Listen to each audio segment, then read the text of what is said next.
Hola a todos, yo soy Leonora Castaño y este es el cuarto de atrás. No olviden que además de estos cuentos que ustedes pueden oír en Spreaker, en Spotify o en otras aplicaciones de podcast, también pueden ver todo mi contenido suscribiéndose a mi canal de YouTube, El Cuarto de Atrás, Leonora Castaño, así juntico, para que me encuentren más fácil. O seguirme en mi canal de Instagram, El Cuarto de Atrás 1, donde además de los podcasts y de los videos, podrán encontrar contenido adicional relacionado con los escritores invitados. Porque en el cuarto de atrás, habitualmente invitamos a un escritor y leemos al menos 2 de sus cuentos, relatos, ensayos o partes de su obra para conocer un poco más de su estilo.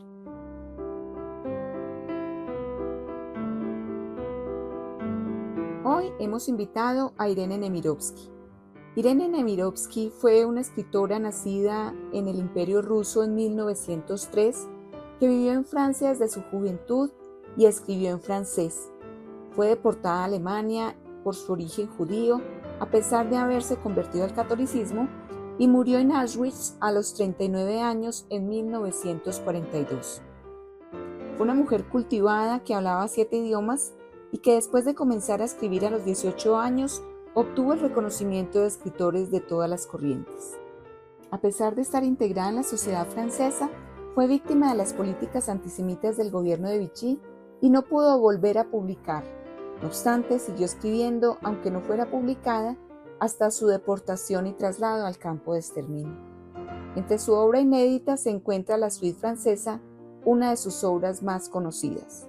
En ella narra la ocupación de Francia y la pérdida del mundo normal, hasta entonces conocido. El cuento que vamos a leer hoy se llama Magia y dice así. En Finlandia, durante la Revolución de 1918, éramos algunos muchachos y muchachas que nos divertíamos al caer la noche dando vueltas por las mesas. Vivíamos en pleno bosque y era invierno. Allá el verano solo dura 3 meses. Ahora bien, desde el momento en que el crepúsculo caía, los senderos del bosque se volvían peligrosos. Los rebeldes fugitivos se escondían detrás de los árboles, en los barrancos repletos de nieve, y los soldados del ejército contrario los perseguían, acosándolos de monte en monte. Se intercambiaban disparos, y si una bala perdida le tocaba a un viajero ruso que se había refugiado en ese país, lejos de su propia revolución, y bien, no teníamos cónsul para defendernos o advertir a nuestra familia de un fallecimiento prematuro. En este pueblo formábamos una pequeña colonia rusa que vivía, bien que mal, en una vieja casa de madera, una pensión de familia antigua en ruinas, formada por habitaciones amplias y negras y grandes salones vacíos. Uno de ellos había sido destinado a los jóvenes. Nuestros padres jugaban al bridge o al whist en los cuartos aledaños. La electricidad se había cortado desde el mes de noviembre.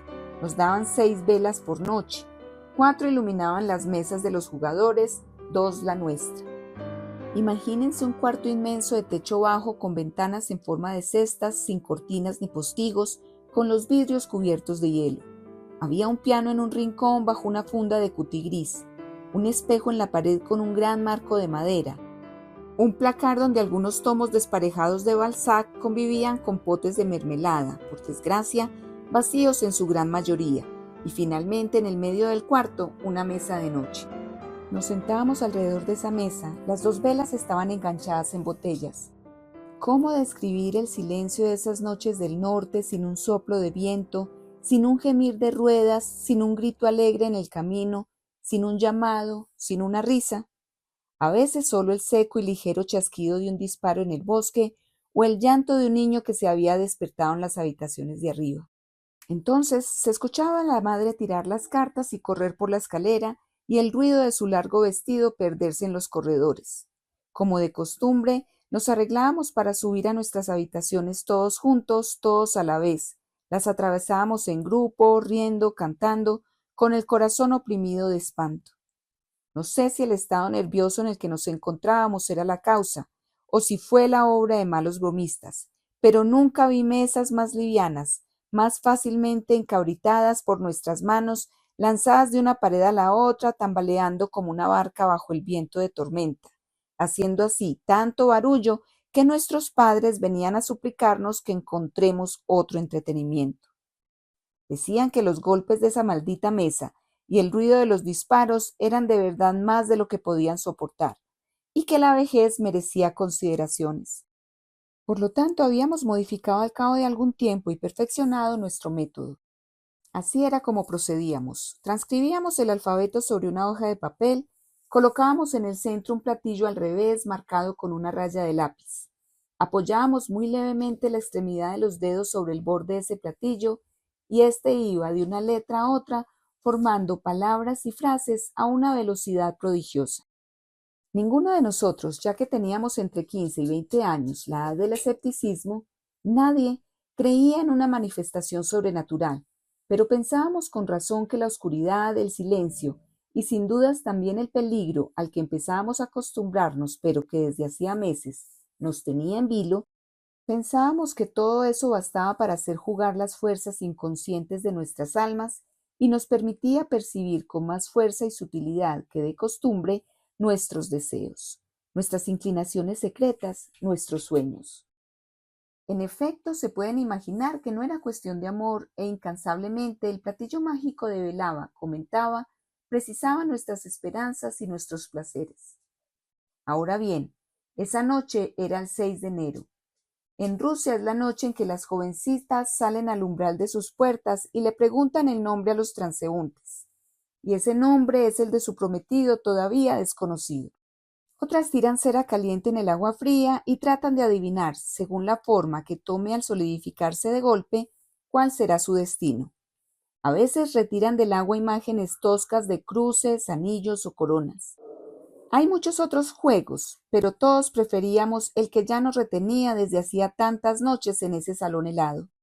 Entonces uno de ellos, lo llamaremos Sacha, que era un joven de 20 años, preguntó: Espíritu, dime cuál es el nombre de la mujer que me está destinada.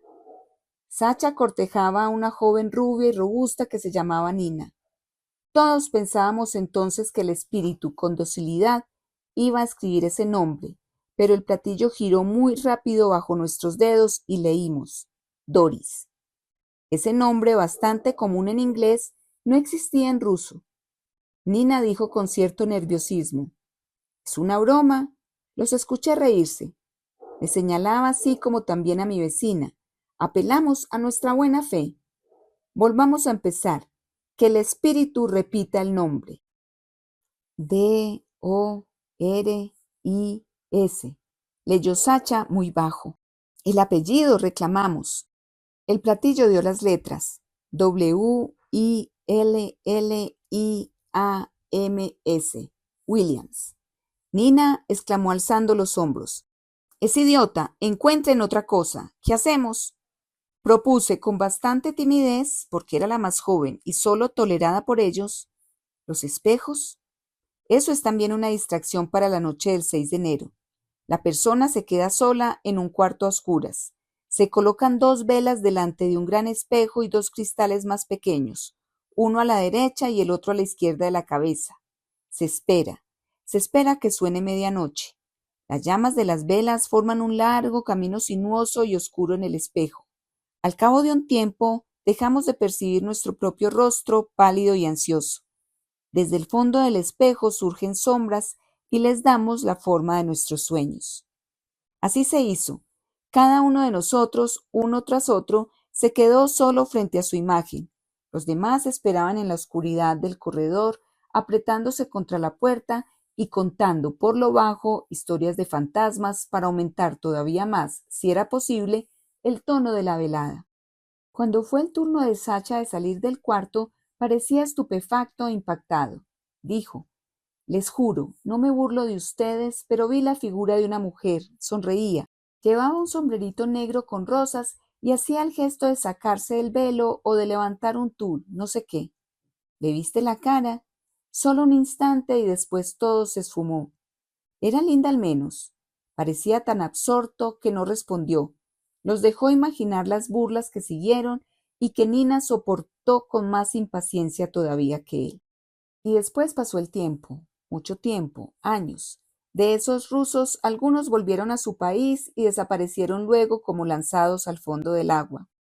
Otros vinieron a París y entre ellos Sacha y Nina, que se habían casado unos meses después de ese 6 de enero en Helsingfors. Los veía a menudo, no parecían infelices, tampoco felices, debo decirlo. Pero un emigrado ruso atrapado en la preocupación de conseguir trabajo, las deudas por pagar y el documento de identidad por renovar, apenas tiene tiempo de pensar en la felicidad conyugal. Se vive juntos porque así se empieza un buen día y los años pasan poco a poco, bien que mal. Un día, en lo de unos amigos en común, me encontré con Sacha. A la noche me acompañó a mi casa, era otoño y me dijo, ¿a qué no sabes? Encontré a Doris Williams. No hizo falta que me diera más explicaciones. Recordé de golpe, con una precisión extraordinaria, el salón oscuro y desnudo, el espejo colgado en la pared y esa vieja mesa de pino amarillo. ¿Dónde? En lo de... Me nombró unos rusos que yo conocía. Entré, dijo. Había una mujer ahí, llevaba un sombrero negro con rosas. Tomaba un cigarrillo cuando entré y para encenderlo levantó un corto velo negro. Pensé, ¿dónde la vi? No lograba encontrar ese recuerdo. Me enteré que era una periodista inglesa. Ya no era muy joven, debía de tener unos 40 años. Nos dijo que había viajado mucho y en cada uno de los países que ella conocía, yo había estado o lo había cruzado en mis peregrinaciones, durante o después de la Revolución, pero nunca al mismo tiempo que ella. Yo estaba en Persia en 1919 y ella en 1921. Estuve en Bournemouth durante 8 días hace 3 años y ella en abril de ese año. En fin, no nos cruzamos por 48 horas en Salzburgo hace 4 años. Cuando ella se levantaba para irse, de repente recordé esa noche en Finlandia y dije, usted se llama efectivamente Doris Williams, ¿no es cierto? Pareció sorprendida. Era mi nombre de soltera, estoy casada ahora. Se fue. Dejé que se fuera. Doris Williams es un nombre muy común, dije para consolarlo. Hizo un esfuerzo por sonreír. Sí, ¿no es cierto? Y sin embargo dije, sí. Respondió alzando los hombros. Estoy casado, tengo hijos. Al diablo el destino. Se pronunció demasiado tarde. Bah, si de verdad está escrito que debes estar con esa mujer y ella contigo, van a volver a encontrarse. Dios me guarde, murmuró. Mi vida es bastante dura y bastante difícil para mezclar en ella sentimientos y pasiones. La volverás a encontrar, dije. Y sin embargo, él tenía razón. Leí esta mañana que habían encontrado en Londres, en su departamento, el cuerpo de una mujer joven, una periodista de profesión, Doris Mayne Williams, que se había suicidado. Se precisa que tenía penas íntimas y que vivía separada de su marido. Debe haber habido en alguna parte, en los hilos que tejen el destino para nosotros, un error, un eslabón perdido. Y hasta aquí va este cuento de Irene Nemirovsky. Soy Leonora Castaño y les envío un abrazo. Si les gustó el cuento, no olviden darle me gusta, dejarme todos sus comentarios y compartirlo con amigos y conocidos. Aquí los espero con una nueva lectura. Gracias.